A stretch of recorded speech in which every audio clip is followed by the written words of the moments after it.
पश्चिम बंगाल में चुनावी नतीजों के बाद देश की राजनीति में बड़ा बदलाव देखने को मिल रहा है। कई राजनीतिक विश्लेषक इसे सिर्फ सत्ता परिवर्तन नहीं बल्कि पूरे सिस्टम के बदलने की शुरुआत मान रहे हैं। वर्षों तक पश्चिम बंगाल में उद्योगों के पलायन, भ्रष्टाचार, कटमनी संस्कृति और राजनीतिक संरक्षण के आरोप लगते रहे। अब नई सरकार बनने के बाद इन मुद्दों पर खुलकर चर्चा हो रही है।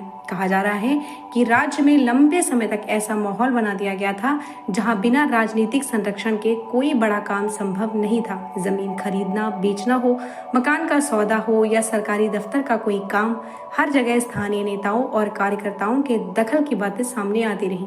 विपक्ष लगातार आरोप लगाता रहा कि आम लोगों से लेकर व्यापारियों तक को कमीशन और अवैध वसूली का सामना करना पड़ता था।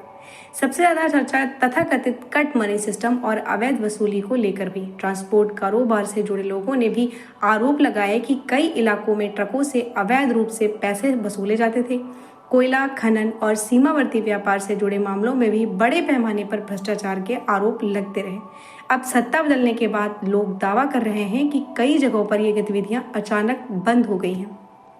सीमा पार घुसपैठ और बांग्लादेश से जुड़े मुद्दे भी चुनाव में बड़ा विषय बने। विपक्ष ने आरोप लगाया कि वोट बैंक की राजनीति के लिए अवैध घुसपैठ को बढ़ावा दिया गया, दस्तावेज बनवाए गए और सरकारी योजनाओं को लाभ दिया गया। भाजपा और उसके समर्थक इसे राज्य की डेमोग्राफी बदलने की कोशिश बता रहे हैं। चुनाव के बाद इस मुद्दे पर बहस और तेज हो गई है। इस बीच कई पुराने घोटालों और जांच एजेंसियों की कार्रवाई पर भी फिर से चर्चा शुरू हो गई। कोयला घोटाला, शिक्षक भर्ती घोटाला और कथित ब्लैक मनी नेटवर्क जैसे मामलों को लेकर विपक्ष पहले से सवाल उठाता रहा है। अब माना जा रहा है कि नई सरकार आने के बाद इन मामलों की जांच और तेज हो सकती है। राजनीतिक रणनीति बनाने वाली कंपनियों और चुनावी फंडिंग को लेकर भी नए सवाल उठने लगे हैं। चुनाव परिणाम के बाद सबसे ज्यादा चर्चा शुवेंदु अधिकारी के उभार की हो रही है। समर्थकों का कहना है कि उन्होंने लंबे समय से चल रहे भ्रष्टाचार और राजनीतिक दबाव के खिलाफ जनता की आवाज उठाई। वहीं विरोधी इसे सिर्फ राजनीतिक नैरेटिव बता रहे हैं, लेकिन इतना तय है कि पश्चिम बंगाल की राजनीति अब पूरी तरह बदल चुकी है और आने वाले समय में कई बड़े खुलासे हो सकते हैं। कई लोगों का मानना है कि यह चुनाव सिर्फ एक राज्य का चुनाव नहीं था, बल्कि राष्ट्रीय राजनीति की दिशा तय करने वाला चुनाव साबित हुआ।